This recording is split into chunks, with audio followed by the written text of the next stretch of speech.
Hello everyone, today's topic is animal tissue.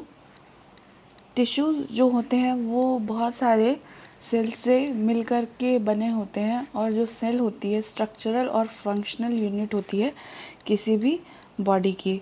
जो tissues होते हैं वो जो टिश्यूज़ के जो सेल्स होते हैं वो स्ट्रक्चर और फंक्शन में सेम होते हैं, और उसकी ओरिजिन भी जो है वो सेम होती है। इसका जो है स्ट्रक्चर और फंक्शन हो सकता है कि अलग हो, लेकिन जो ओरिजिन होती है वो हमेशा ही एक होती है। टिश्यूज़ को मेनली 4 टाइप में डिवाइड किया गया है। First of all epithelial tissue या epithelium, second connective tissue, third muscular tissue, fourth nervous tissue.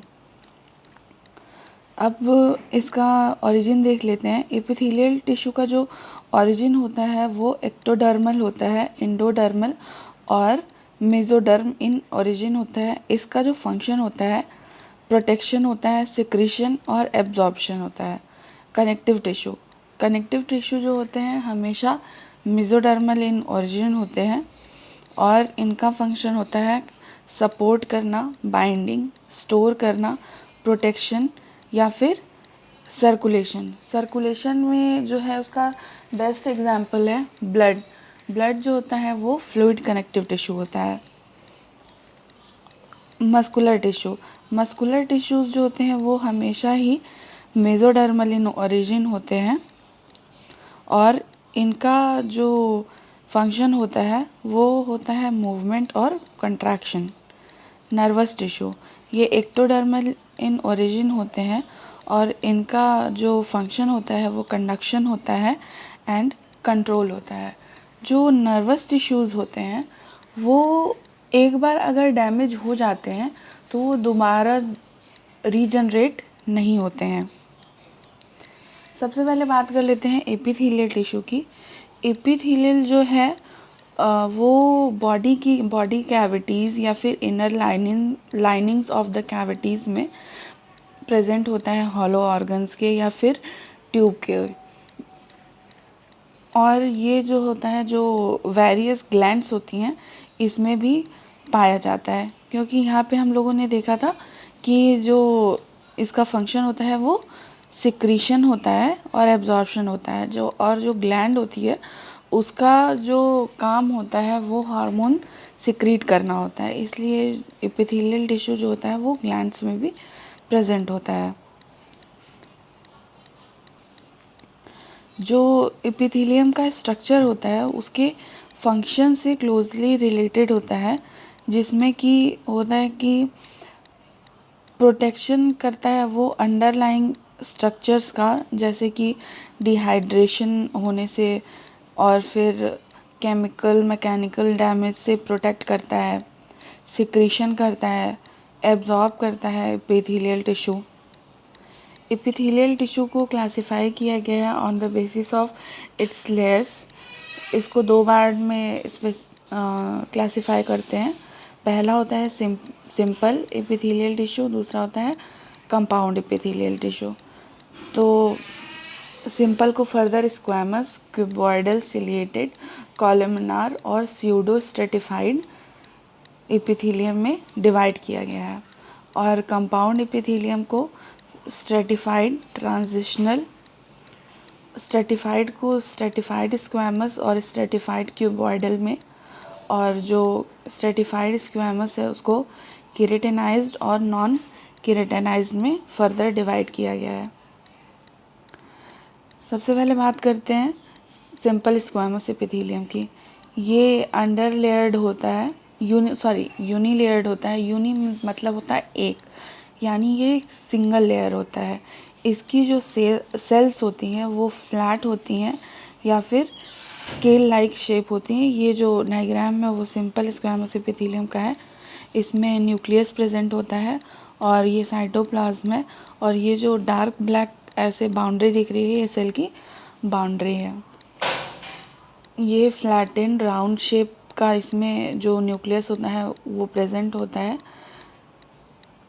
Sales जो होती हैं स्क्वैमस, सिंपल स्क्वैमस एपिथेलियम की, वो विड्थ में यानी चौड़ाई में कम होती हैं लेकिन लंबाई में ज़्यादा होती हैं। इसलिए अगर हम लोग वर्टिकल सेक्शन कट करें तो वो रेक्टेंगुलर शेप में दिखाई देंगे।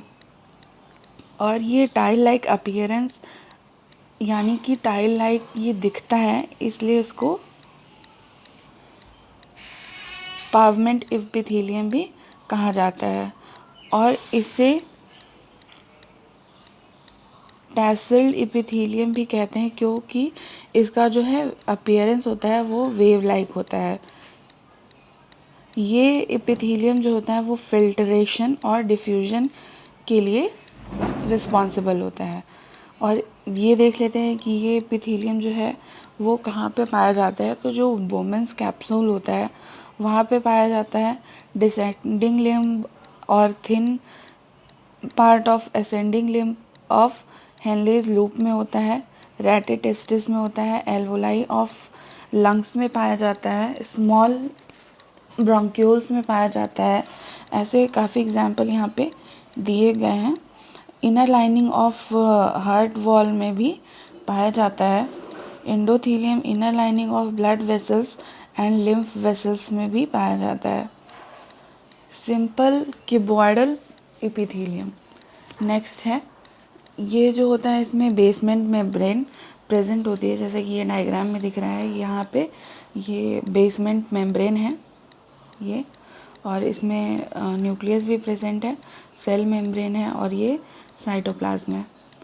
और ये जो सेल्स होती हैं इसमें नाम से ही पता चल रहा है क्यूबॉइडल एपिथेलियम है, तो जो सेल्स का स्ट्रक्चर है या जो शेप है वो क्यूब लाइक होती है, यानी उसकी लंबाई और चौड़ाई जो होती है वो बराबर होती है। सेल में जो है एक राउंड न्यूक्लियस प्रेजेंट होता है जो कि इसके सेंटर में होता है। सेल का जो लेंथ होता है, जैसे क्यूब का क्या होता है, क्यूब जो है वर्ग होता है, वर्गाकार, तो उसमें लेंथ और विड्थ जो है वो सेम होती है। ये जो एपिथेलियम होता है वो एब्जॉर्प्शन, सिक्रीशन और एक्सक्रीशन में वर्क करता है। ये जो एपिथेलियम है वो गैमीट्स जो होते हैं वो गोनैड्स के उसमें भी प्रेजेंट होता है। Mostly cuboidal cells are found in glands. Mostly जो क्यूबॉइडल सेल्स होते हैं वो जो ग्लैंड्स होती हैं उसमें प्रेजेंट होते हैं। जैसे कि एग्जाम्पल है vesicles of thyroid gland, acini of pancreas, pancreatic duct, secretory union of sweat gland, secretory duct of salivary gland, iris, आँख में ये प्रेजेंट होता है, वहाँ से टीयर सिक्रेट होता है। Ciliary body of eye, thick part of ascending loop of Henle's, DCT. और ये जैसे कि यहाँ बताया गया था गोनैड्स में भी प्रेजेंट होता है, जिसे जर्मिनल एपिथेलियम कहते हैं।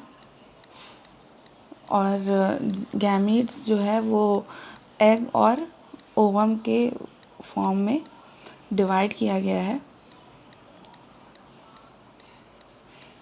ये जो होता है जो क्यूबॉइडल एपिथेलियम है वो पेरिफेरल रीजन ऑफ ओवरी के और सेमनीफेरस ट्यूब्यूल्स के टेस्टिस में प्रेजेंट होता है। इसका मॉडिफिकेशंस हम नेक्स्ट टर्म में भी देखेंगे। Thank you.